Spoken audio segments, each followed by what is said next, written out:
Hello traders. हर एक trend swing से बनता है और स्विंग के अंदर तीन कंपोनेंट्स होते हैं, उनको हम लोग फटाफट से सीखेंगे। तो सबसे पहला जो कंपोनेंट होता है वो होता है एक्सपांशन। एक्सपांशन का मतलब क्या होता है? जो आपकी ओरिजिनल ट्रेंड है, अगर ट्रेंड ऊपर है तो आपका फर्स्ट जो मूव आता है उसको हम लोग बोलते हैं एक्सपांशन मूव। और वो कहां पे होता है? आपके ट्रेंड के डायरेक्शन में होता है, ट्रेंड के साइड में होता है। इसको हम लोग इंपल्सिव मूव भी बोलते हैं। सेकेंड जो कंपोनेंट होता है उसको हम लोग बोलते हैं पुल बैक, जो कि आपकी ट्रेंड के ऑपोजिट डायरेक्शन में होता है। समझ में आ रहा है? इसकी साइकोलॉजी फटाफट से हम लोग समझेंगे। एंड थर्ड जो मूव होता है वो होता है कंटिन्यूएशन, जहां पे प्राइस वापस से अपनी ओरिजिनल ट्रेंड के डायरेक्शन में भागना स्टार्ट करता है। तो सबसे पहला जो स्टेप होता है वो होता है एक्सपांशन।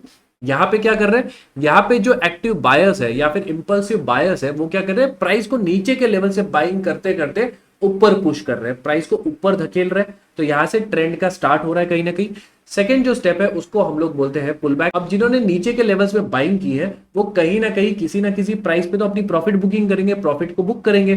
तो वो जब प्रॉफिट बुकिंग किसी प्राइस पॉइंट पे स्टार्ट करते हैं तो प्राइस ऑब्वियस सी बात है थोड़ी सी नीचे गिरेगी, थोड़ी नीचे आएगी। उसी को हम लोग बोलते हैं पुल बैक। अब पुल बैक में एक और चीज होती है कि यहाँ पे थोड़े से सेलर्स जो होते हैं वो भी एंट्री मारना स्टार्ट करते हैं। वो सोचते हैं कि प्राइस को यहां से हम लोग नीचे गिरा सकते हैं और वो लोग भी कहीं ना कहीं यहाँ पे सेलिंग करना स्टार्ट करते हैं। तो यहाँ पे दो लोग एक्टिव है, बायर्स अपनी प्रॉफिट को बुक कर रहे हैं और सेलर्स भी यहाँ पे थोड़े से एक्टिव हो जाते हैं। थर्ड वाला जो हमारा स्टेप है दैट इज कंटिन्यूएशन।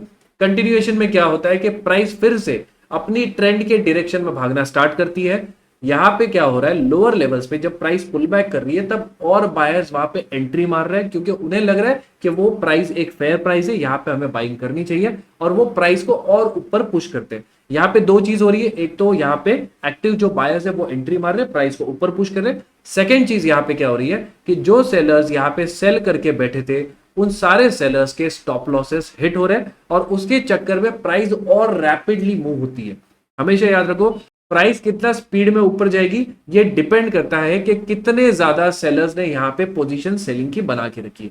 जितने ज्यादा सेलर्स होंगे प्राइस उतनी फास्ट ऊपर जाएगी, क्योंकि ऊपर जाते टाइम इन सारे सेलर्स के स्टॉप लॉसेस हिट होंगे, जिससे आती है शॉर्ट कवरिंग। आई होप आप लोगों को ये वाला पार्ट एकदम क्लियर तरीके से समझ में आ गया।